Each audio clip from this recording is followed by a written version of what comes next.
नमस्कार दोस्तों, जय श्री राम। आप सभी का स्वागत है आपके अपने चैनल वास्तु विजय में। आप सभी को कोई भी ज्योतिषी अथवा वास्तु संबंधी सलाह लेनी हो, कोई कुंडली का विश्लेषण करवाना हो, कुंडली का मिलान कराना हो, खराब ग्रह दशाओं से संबंधित कोई उपाय जानना हो, तो आप हमसे अपॉइंटमेंट लेकर के मिल सकते हैं। जैसा कि पीछे आप सभी की डिमांड आ रही थी, राशिफल कैसे देखते हैं उसके बारे में एक वीडियो बनाइए। तो आप सभी की डिमांड पर, आप सभी की फरमाइश पर राशिफल का वीडियो आप सबके लिए मैं हाजिर कर रहा हूँ। देखिए, सीखिए और अपना राशिफल खुद देखिए, कैसे ग्रहों के गोचर से आपका राशिफल बदलता है, कैसे ग्रहों के गोचर से आपके भाग्य में चीज़ें प्लस और माइनस होती हैं। यहाँ पर आपको उदाहरण के साथ मैंने कुछ राशियों के लिए दिखाया है। मेरा उद्देश्य आपको समझाना है, ठीक, कि आप समझें, आपका दिमाग काम करके उस उद्देश्य पे, उस टारगेट पे लगे और आप रिजल्ट निकाल सकें। स्पून फीडिंग मैं नहीं चाहता, इसलिए मैंने सभी राशियों को ना लेकर के कुछ 5-6 ही राशियों के लिए राशिफल बताया है। तो आइए देखते हैं राशिफल कैसे निकालते हैं। यहाँ पर आपको दृष्टियों का विशेष ध्यान रखना है कि कौन से ग्रह की दृष्टि कहाँ पर पड़ रही है। जैसे मिथुन राशि के लिए अगर देखेंगे, ठीक है, तो यहाँ पर राहु दसम भाव में बैठा है, तो आपके कैरियर में आप इस टाइम अच्छा करेंगे। बट राहु यहाँ से देख रहा है 5वीं, 7वीं और 9वीं दृष्टि से। मिथुन राशि के देखेंगे तो राहु की 5वीं दृष्टि पड़ रही है धन भाव पे, 7वीं पड़ रही है चतुर्थ भाव पे और 9वीं पड़ रही है इनके छठे घर पे। तो इनको कहना होगा हमें कि आप पैसे से संबंधित जो भी लेन देन करें, सतर्क होकर सावधानी के साथ करें, वहाँ पर आपके साथ चीटिंग हो सकती है। प्लस यहाँ पर आपको थोड़ा सा ये भी देखना है कि राहु चीटिंग के साथ साथ अचानक से पैसा देने का भी कारक है। तो मिथुन राशि के लिए, मिथुन लग्न के लिए राहु कारक होते हैं। तो इस राशि के लिए राहु सकारात्मक फल भी दे सकते हैं, तो अचानक धन लाभ भी हो सकता है, परंतु फिर भी पैसे से संबंधित जो लेन देन करें वो सतर्क होकर के, सावधान होकर के करें। वहीं राहु की 7वीं दृष्टि देखेंगे तो आ रही है चौथे भाव पे, तो जमीन जायदाद से जुड़ा हुआ कोई काम करें, सतर्क होकर करें, अन्यथा इन्वेस्टमेंट डूब सकता है, गलत सौदा हो सकता है, पेपर में आपके साथ फ्रॉड हो सकता है।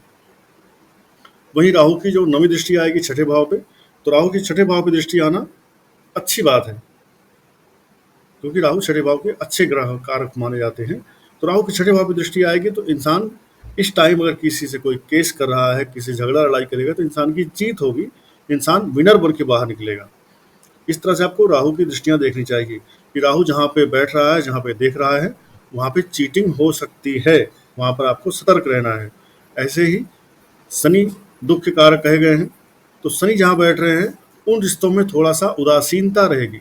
अब जैसे यहाँ पे शनि बैठे हैं नवम अर्थात भाग्य भाव में, पिता के घर में, तो आपके पिता से जो रिश्ते हैं वो थोड़े से उदासीन हो जाएंगे। भाग्य का साथ आपको थोड़ा सा न्यूट्रल सा रहेगा, आपको ऐसा महसूस होगा कि भाग्य का साथ मुझे नहीं मिल रहा है। धर्म में जो आपकी रुचि होगी उसके लिए भी आप उदासीन हो जाएंगे। मन किया तो पूजा किया, मन किया तो पाठ किया, मन किया तो मंदिर गए, नहीं तो मन करता ही नहीं है, मंदिर जाना ही नहीं है, पूजा पाठ करना ही नहीं है। तो यहाँ पर शनि अपना इस तरह से रोल दिखाते हैं जब आप राशि देखते हैं, राशिफल देखते हैं। सेम वे बृहस्पति अगर कहीं देख रहे हैं तो उस घर के अच्छे फलों को बढ़ाएंगे। यहाँ पे देखिए बृहस्पति 12वें घर में बैठ करके अपनी पंचम दृष्टि चौथे घर पे डालेंगे, 7वीं दृष्टि छठे घर पे डालेंगे और 9वीं दृष्टि डालेंगे 8वें घर पे, तो इन घरों के फलों को बढ़ाएंगे। तो just you have to think कि कौन सा ग्रह कहाँ पर दृष्टि डाल रहा है और उस राशि वाले का कौन सा ग्रह आने वाले टाइम में किस भाव के स्वामी के साथ मिलने वाला है। जैसे किसी आदमी के मन में सवाल आया कि मेरी संतान कब होगी, ठीक, अब आप देखिए उसके पंचम भाव का स्वामी गोचर में चलते चलते बृहस्पति से या उसके कुंडली में जो संतान भाव का स्वामी है उससे कब मिलने वाला है, इसको बोलते हैं इब्तसाल। ठीक है, अगर आपका गोचर का ग्रह, ठीक है, आपके कुंडली के ग्रह से ऊपर जा रहा है, उसके ऊपर क्रॉस करता हुआ जा रहा है, उससे त्रिकोण में या उसके साथ संबंध बनाते हुए जा रहा है, तो भी आपको उस भाव के फल मिल जाते हैं। अब किसी की शादी नहीं हो रही है, ठीक है, तो महिला है तो उसके लिए आपको बृहस्पति देखना है, पुरुष है तो उसके लिए आपको शुक्र देखना है। तो जब गोचरकालीन शुक्र उस इंसान के 7वें भाव में आएगा, ठीक है, तो इंसान की शादी के योग बन जाएंगे। ऐसे ही संतान के कारक बृहस्पति होते हैं। तो गोचरकालीन बृहस्पति जब आपके पंचम भाव के स्वामी से या पंचम से इत्तिसाल करेंगे तो संतान का सुख दे सकते हैं। तो आपको कौन सा ग्रह किस चीज़ का कारक है, कौन सा ग्रह गोचर में कहाँ चल रहा है, वो किस ग्रह से मिल रहा है, किस भाव के स्वामी के साथ मिल रहा है, ये चीज़ आप देखेंगे तो आपको कंक्लूजन लेने में, डिसीजन लेने में आसानी होगी कि अब मुझे बोलना क्या है। सो अल्टीमेटली मिक्स करिए चीज़ों को और मिक्स करके बोलते रहिए। धीरे धीरे धीरे आप परिपक्व हो जाएंगे राशिफल बताने में, राशिफल निकालने में। अब यहाँ पे देखिए, ये है 7 अक्टूबर 2024 की कुंडली, ठीक है। आप सभी की जानकारी के लिए मैंने मेष राशि सेट कर रखा है। आप समय आगे पीछे करेंगे तो मेष से वृषभ, मिथुन, कर्क, सिंह, कन्या, तुला सारी राशियां आती जाएंगी। तो समझना आपको आसान लगे इसके लिए मेष राशि की बात कर रहे हैं। जो हम डेली का अपना राशिफल देखते हैं वो लगन के आधार पर ना देख करके राशि के आधार पर देखा जाता है, ठीक है। तो अगर हम यहाँ पे देखें तो मेष राशि में कोई नहीं बैठा हुआ है। गुरुदेव बृहस्पति 2 नंबर पर बैठे हैं, राहु बैठे हैं मीन राशि पर 12वें घर में, शनिदेव बैठे हैं मूल त्रिकोण राशि पे अपने कुंभ राशि में, मंगल महाराज बैठे हैं 3 नंबर की राशि पे अर्थात तीसरे भाव में, 4 नंबर की राशि 4 नंबर के भाव पे कोई नहीं बैठा हुआ है, 5 नंबर की राशि 5 नंबर का भाव पूरा खाली है, 6 नंबर की राशि पर यहाँ पर सूर्य, केतु और बुध आपको दिखाई पड़ रहे हैं, 7 नंबर पे इस समय शुक्र विराजमान है, 8 नंबर पे इस समय चंद्रमा विराजमान है, 9 नंबर पे इस समय कोई नहीं है, 10 नंबर पे भी कोई नहीं है, 11 नंबर पे शनि, 12 नंबर पे राहु। और जब आप डेली का राशिफल देखेंगे तो आपको भाव चलित या नवमांश नहीं देखना है। Be clear about it. आपने खाली लगन कुंडली देखनी है उस दिन की कि उस दिन ग्रहों की जो स्थिति है वो कैसी रहने वाली है। अर्थात 7 अक्टूबर का अगर मेष राशि के लिए राशिफल देखा जाए, बोला जाए, तो हम क्या कहेंगे कि आपके जीवन में धन का आगमन अभी बना हुआ है और यह धन का आगमन आपका अभी थोड़ा सा डाउन होगा। क्यों डाउन होगा? क्योंकि नीच का चंद्रमा, जो कि सेकंड हाउस का कारक भी होता है, वो आपके 8वें घर से बैठ कर के आपको देख रहा है। प्लस अगर आपको कोई ऐसा काम करना है जहाँ पर आपको मानसिक मजबूती की ज़रूरत है तो ऐसे काम अभी आप नहीं कर पाएंगे, ठीक है। जब तक चंद्रमा 8वें घर से निकल करके 9वें घर में न चला जाए तब तक कोई भी आपको धन से जुड़ा हुआ निवेश नहीं करना चाहिए, क्योंकि यहाँ पर चंद्रमा की नीच दृष्टि पड़ रही है। आपका धन फंस सकता है, डूब सकता है। आपके धन का अगर कोई कहीं इन्वेस्टमेंट करना चाहते हैं, शेयर मार्केट में, लॉटरी में, सट्टा में या ज़मीन में कहीं इन्वेस्टमेंट करना चाहते हैं, तो आपके चतुर्थ भाव अर्थात भूमि, भवन, वाहन का और गाड़ी का और माता का जो कारक चंद्रमा है वो नीच का बैठा है। तो आप कोई भी गाड़ी खरीदने से पहले, ज़मीन खरीदने से पहले, प्रॉपर्टी खरीदने से पहले बचिए, ठीक। आपको यहाँ पर कोर्ट केस का सामना करना पड़ सकता है, आपका इन्वेस्टमेंट डूब सकता है, राइट। ये हुआ आपका 2 नंबर के बैठे जुपिटर का और चतुर्थ भाव के स्वामी चंद्रमा का नीच राशि में वृश्चिक में बैठने का असर।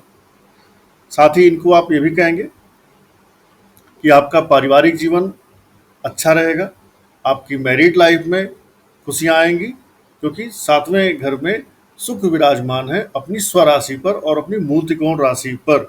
तो आपका मैरिड लाइफ अच्छा चलेगा। आपने कह सकते हैं आप और आपकी वाइफ कुछ अच्छे पल एंजॉय करेंगे जब तक कि ये वीनस 7वें घर में मेष राशि वालों के रहेगा। अपनी वाइफ के साथ कुछ शॉपिंग करने जा सकते हैं, अपनी वाइफ के साथ कोई बिजनेस स्टार्ट करना चाहते हैं तो वो भी अच्छा रहेगा।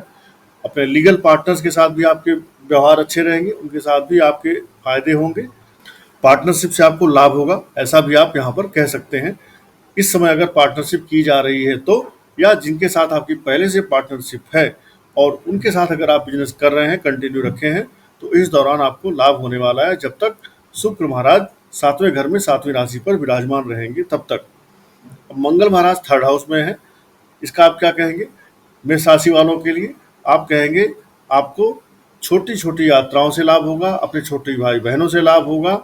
अगर आपका कोई झगड़ा, लड़ाई, कोर्ट केस चल रहा था तो उसके लिए आप इस समय प्रयास करिए, आपका वो कोर्ट केस आपके पक्ष में फैसला हो सकता है।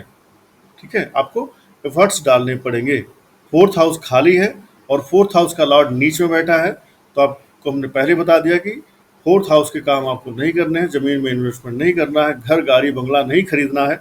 माता के स्वास्थ्य का ध्यान रखें, आपकी माता जी बीमार पड़ सकती हैं या मानसिक रूप से वो इस समय कमजोर चल रही हैं, mentally she is not feeling well. ऐसा भी आप देखेंगे मेष राशि वालों के माता के साथ हो रहा होगा। अब मेष राशि वालों के लिए पांचवें घर में सूर्य महाराज हैं और पांचवें घर के मालिक सूर्य महाराज बैठे हुए हैं छठे भाव में। इट मीन्स इस दौरान अगर आपने सरकार से कोई कानूनी समस्या पैदा की, सरकार से जुड़ा हुआ कोई भी आपने समस्या पैदा किया, झगड़ा लड़ाई किया या टैक्स चोरी की या सरकार से कहीं भी किसी तरह से आपने सरकारी अधिकारी से पंगा लिया, तो आपको जेल जाना पड़ सकता है। आपके लिए ये टाइम टफ होने वाला है, क्योंकि सूर्य और केतु दोनों ही छठे भाव में बैठे हुए हैं। ये आपके कुछ लीगल कंप्लायंस की तरफ आपको भेजने की, सोचने की बात कर रहे हैं। तो आपको अपना मन शांत रखना है, क्योंकि नीच का चंद्रमा है, मानसिक रूप से आप थोड़े से डिप्रेस रहेंगे। प्लस छठे भाव में बैठे ये दो दो फायरी प्लैनेट आपको किसी भी काम में झगड़ा लड़ाई के लिए पीछे से उकसाएंगे, एक्साइट करेंगे कि इसने तुम्हारे लिए ऐसा कैसे बोल दिया, इसको जाओ और इसका हड्डी तोड़ दो, इसका हाथ पैर तोड़ दो। ये आपके मन में फीलिंग आएगी। अब यहाँ पर बैठा हुआ उच्च का बुध आपको क्या कहेगा? ये उच्च का बुध आपको रोकेगा। ये उच्च का बुध आपको तर्क शक्ति से वाकपटु बनाएगा और अपनी बातों से आप अपना काम अपने दुश्मनों से निकाल पाएंगे। ठीक है, तो आपको कहना चाहिए कि इस दौरान आप अपनी समझदारी से किसी भी झगड़े को समझा सकते हैं, सुलझा सकते हैं। तो जब भी किसी काम पे जाएं जहाँ पर कहीं पर झगड़ा लड़ाई हो सकती है या संभावना है, वहाँ पर घर से निकलते समय ही थोड़ा सा सौंफ खा के जाएं, जिससे आपका मंगल एक्टिव रहे। और यहाँ पर छोटी हरी सौंफ खाएंगे तो आपका बुध भी एक्टिव रहेगा और आपकी वाणी की शक्ति एक्टिव रहेगी, और आप झगड़ा लड़ाई में फंसने के बजाय डिप्लोमेटिक तरीके से अपना रास्ता निकाल करके अपना काम करके आ जाएंगे। और मेष राशि वालों के लिए क्या प्रिडिक्शन आप करेंगे? आप मेष राशि वालों के लिए प्रिडिक्शन करेंगे कि आपकी जॉब अच्छी चल रही है और आपकी जॉब में प्रमोशन के चांस बने हुए हैं। जब भी आपकी कंपनी में कोई प्रमोशन आएगा, आपका उसमें नाम भी आएगा, आपका नाम पद प्रतिष्ठा बढ़ेगी। हाँ, दोस्तों के साथ आपको समय बिताने का मौका मिल रहा है, पर आपको अपने दोस्तों से भी थोड़े सावधान रहना चाहिए। अपने काम के लिए आपको सीरियस रहना चाहिए, परंतु शनिदेव यहाँ पे मेष राशि वालों के लिए 10th हाउस के लॉर्ड होकर के लाभ भाव में बैठे हैं। तो आप मेष राशि वालों, आपको आलस्य त्यागना पड़ेगा। अगर आपने आलस्य नहीं त्यागा तो आपके शनि यहाँ पर बैठ करके अच्छा फल नहीं दे पाएंगे, और अच्छा फल नहीं दे पाएंगे तो आपको लाभ नहीं होगा। इसलिए ये होगा शनिदेव के लिए। और 12वें भाव में बैठा हुआ राहु कह रहा है कि आप अगर अभी तक बाहर जाने की, विदेश यात्रा करने के लिए सोच रहे थे, तो इट इज़ राइट टाइम आप विदेश यात्रा करिए, फॉरेन सेटलमेंट की बात करिए। जा करके पीआर के लिए आप पीआर के लिए या कहीं आप कुछ भी ऐसा चाहते हैं जो फॉरेन से जुड़ा हुआ है, उसके लिए आप प्रयास करिए, आपके प्रयास सफल होंगे। तो ये आपका मेष राशि का राशिफल होगा। अब अगर मेष राशि वालों को आपको उपाय देना हो, तो आप बोलेंगे आप उनकी माता की सेवा करें। अपनी माता को आप अपने हाथ से दूध में हल्दी मिला करके गुनगुना दूध या गर्म दूध पीने को दीजिए, सो दैट आपकी माता जी गुनगुना दूध पिएंगी हल्दी डाल करके, तो चंद्रमा को बृहस्पति की शक्ति मिलेगी। तो आपका चंद्रमा और आपका जुपिटर दोनों अच्छा होगा। ठीक है, चंद्रमा जो नीच का है वो नीच से बाहर आएगा। प्लस आपको अपने पिता की सेवा करनी चाहिए, सूर्य देवता को जल चढ़ाना चाहिए, जिससे आपका सूर्य जो छठे घर में बैठ करके आपको कहीं ना कहीं थोड़ी सी परेशानी वाली स्थिति में डालने वाले हैं, वो आपको ना डालें। ठीक है, अब मेष राशि ऐसा हुआ। ऐसे ही अगर हमें वृषभ राशि का देखना हो राशिफल, तो कैसे देखेंगे?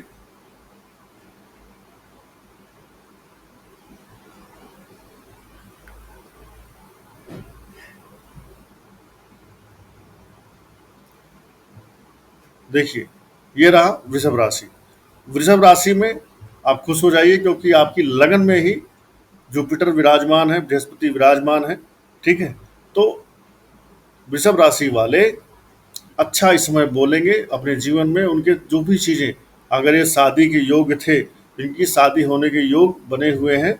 जब तक बृहस्पति महाराज बैठे हुए हैं, बृहस्पति जब वृषभ राशि में, तब तक इनके शादी के योग बन रहे हैं, लव मैरिज के भी योग बन रहे हैं, क्योंकि बृहस्पति महाराज लगन में बैठ कर के अपनी पंचम दृष्टि से इनके पांचवें घर को एक्टिव कर रहे हैं, सप्तम दृष्टि से शादी वाले घर को एक्टिव कर रहे हैं, और नवम दृष्टि से इनके भाग्य भाव को एक्टिव कर रहे हैं, जिससे इनका लव मैरिज और भाग्य, मतलब लव मैरिज होने का भी योग बन रहा है, लाइफ में किसी अफेयर का भी होने का चांस बन रहा है, प्लस इनका भाग्य भी इस समय जगता हुआ दिखाई पड़ रहा है।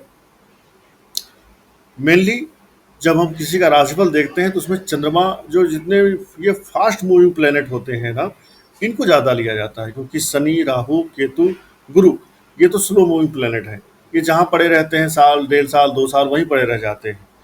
तो यहाँ पर देखिए, इनके मैरिड लाइफ में इस समय थोड़ी सी प्रॉब्लम आने की संभावना है। पार्टनर्स के साथ इनका धोखा हो सकता है, क्योंकि नीच का चंद्रमा इनके सप्तम भाव में आ गया। तो पत्नी से मनमुटाव से बचें। इनकी पत्नी के साथ इनका मनमुटाव हो सकता है, कोई नोक झोंक हो सकती है, बहस हो सकती है, प्लस इनका पार्टनर इन्हें धोखा दे सकता है। पार्टनरशिप में इनको लाभ नहीं होगा, पार्टनरशिप में इनको नुकसान होने का पूरा चांस बन रहा है। प्लस इनके धन भाव में देखिए तो मंगल महाराज बैठ रहे हैं, तो इनको अपनी वाणी पर कंट्रोल करना है, अन्यथा ये कुछ ऐसा बोल जाएंगे जो इनको वापस लेने में बड़ी दिक्कत होगी। इसके अलावा इनके लाइफ में किसी उच्च ऊंचे घर की, ऊंचे कुल की, अपोजिट सेक्स वाले की एंट्री हो सकती है एज इन अफेयर। ठीक है, अगर ये उम्र इनकी है, वैसे आज के टाइम में अफेयर का कोई उम्र नहीं रह गया है। 6 साल से लेकर के 60 साल, 80 साल के लोग भी अफेयर कर रहे हैं। तो इनके इनके जीवन में अफेयर का भी एंट्री हो सकता है, किसी उच्च कुल की लड़की या उच्च कुल के उच्च कुलीन लड़के के साथ। ठीक है, जो कि इनके पंचम भाव में उच्च का बुध और सूर्य बैठे हैं।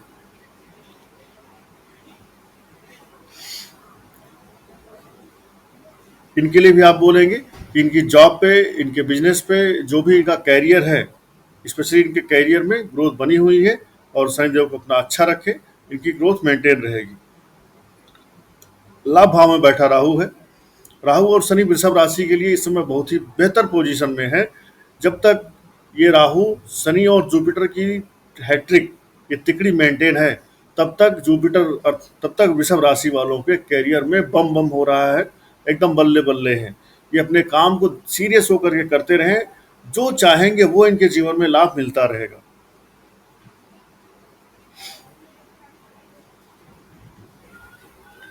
ऐसे ही अगर अब हम बात करें मिथुन राशि वालों की,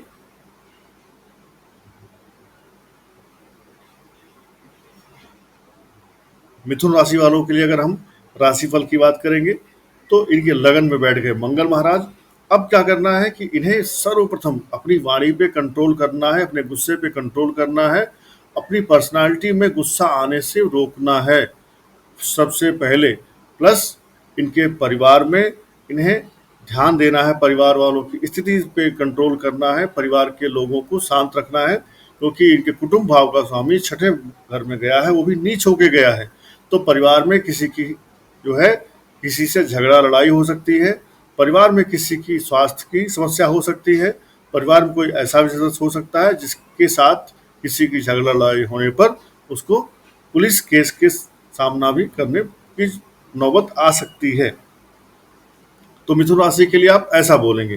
प्लस मिथुन राशि वाले के लिए आप चतुर्थ भाव को देख करके बोलेंगे कि आपको अपनी माता का खास ख्याल रखना है, क्योंकि केतु और सूर्य मिलकर के चतुर्थ भाव को पीड़ित कर रहे हैं। हालांकि चतुर्थ भाव में उच्च का बुध जरूर बैठा है, लेकिन उच्च का बुध सूर्य और केतु के साथ मिलकर के अकेले डैमेज को कंट्रोल नहीं कर पाएगा।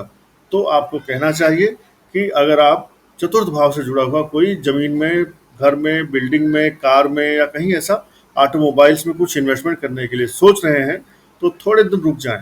एटलीस्ट सूर्य को यहाँ से निकल करके पांचवें घर में जाने दें। ठीक है, तब तक आप इंतजार कर लें। एटलीस्ट इस घर से एक ग्रह तो कम से कम एक ग्रह तो कम हो जाए। और अपने माता का इन्हें स्वास्थ्य का खास ख्याल रखना है जब तक केतु यहाँ पर बैठे हुए हैं। केतु यहाँ पर बैठे हुए हैं तो इनके घर के भी परिवर्तन के योग बन रहे हैं। हो सकता है कि इनका घर बदल जाए या इनका सिटी में किसी दूसरे ट्रांसफर हो जाए, तो भी इनका केतु ये घर बदलवा देगा। इस समय मिथुन राशि वालों के जीवन में अफेयर की बाढ़ आई हुई है। ठीक है, कहीं ना कहीं इनको इनके पुराने जो अफेयर थे, पुराने जो एक्स जिसको बोलते हैं, एक्स गर्लफ्रेंड या एक्स बॉयफ्रेंड या एक्स जो भी थे, वो सारे इनके जीवन में कहीं ना कहीं नॉक कर रहे होंगे। तो अपने पुराने रिश्तों से सतर्क रहें, सावधान रहें। कहीं ऐसा ना हो कि आप पुराने रिश्तों के चक्कर में अपने प्रेजेंट के जो रिश्ते हैं उन्हें खराब कर लें। और अगर आप अभी भी सिंगल हैं तो आपके प्यार में पड़ने के, आपके अफेयर में पड़ने के एकदम ये एक्यूरेट और सही टाइम स्टार्ट हो गए हैं, चल रहे हैं। साथ ही क्योंकि चंद्रमा नीच सभी के लिए है, तो यहाँ पर चंद्रमा देखेंगे तो चंद्रमा इनका मारक है। मारक भाव के स्वामी का छठे भाव में बैठना थोड़ी सी स्थिति खराब करता है। इन्हें भी अपनी वाणी पे कंट्रोल रखने की जरूरत है, हमने पहले बता दिया है। प्लस इनके 9th भाव में बैठा शनि दिखा रहा है कि इन्हें भाग्य का साथ इसमें जरूर मिल रहा है, लेकिन संघर्ष परिश्रम के साथ संघर्ष करते रहें, परिश्रम करते रहें, साथ मिलता रहेगा। राहु इनके कैरियर वाले 10th भाव में बैठा हुआ है, तो राहु इनको इस समय, जब तक राहु 10th भाव में बैठे हैं, इन्हें राजनीति में या कोई ऐसा काम जो फॉरेन से जुड़ा हुआ हो या कोई ऐसा काम जहाँ पर राहु का यूटिलाइजेशन होता हो, वो काम करेंगे तो इन्हें लाभ होगा। और एक चीज़ इनके लिए अच्छी है कि 12वें भाव में बैठा हुआ बृहस्पति कह रहा है कि आप इस समय कोई भी फालतू खर्चा कम करेंगे। आप जो भी खर्चा करेंगे किसी अच्छे काम पे करेंगे। ठीक है, मीन्स आप अपने धन का अपव्यय नहीं करेंगे, धन का आप सही जगह पे खर्च करेंगे, व्यय करेंगे। और बृहस्पति यहाँ से 12वें भाव से बैठ करके इनके चतुर्थ, षष्ठम और अष्टम घरों को देख रहे हैं। तो इससे क्या होगा कि जो 4th हाउस थोड़ा इनकी माता के लिए डैमेज हो रहा था उसको सुधारेंगे। 6th हाउस में जो नीच का चंद्रमा बैठा हुआ है इसको थोड़ा सा बैलेंस करेंगे। और 8th हाउस में जो शनिदेव की खाली पड़ी हुई राशि है उसको भी ये एनर्जाइज करेंगे, जिससे इनके जीवन में कष्ट थोड़े से कम हो।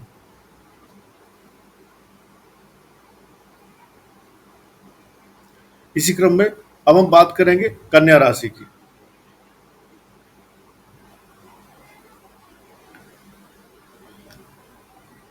हमने कुछ राशियां छोड़ दी। क्यों छोड़ दी? क्योंकि हम आपको समझाना चाहते हैं कि राशिफल देखते कैसे हैं।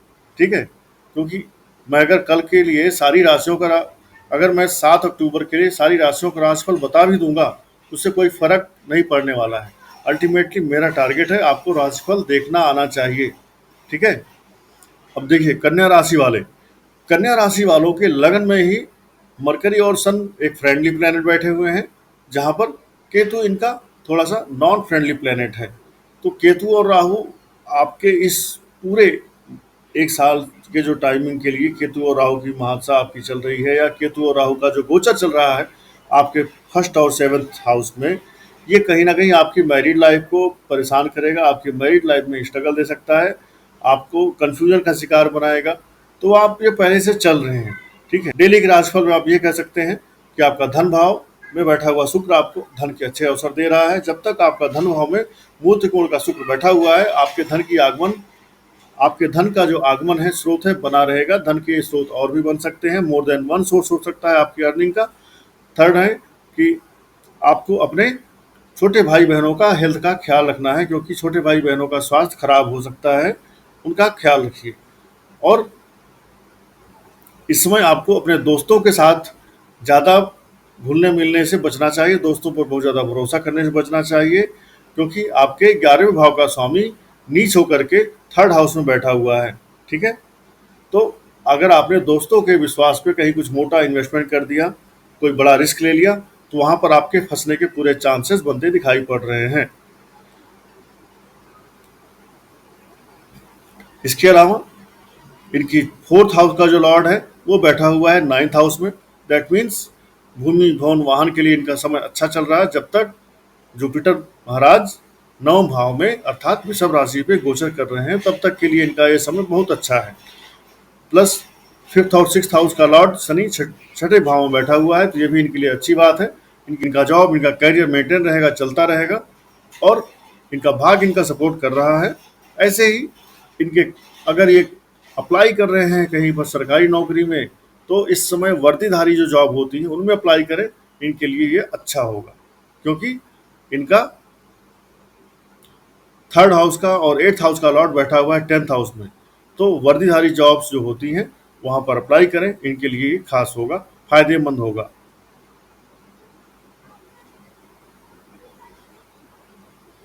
और इनके 12th हाउस का स्वामी सन बैठा हुआ है कि लगन में, तो इनको अपने स्वास्थ्य का ध्यान रखने की ज़रूरत है, खास करके जब तक सूर्य देवता लगन में गोचर कर रहे हैं तब तक के लिए।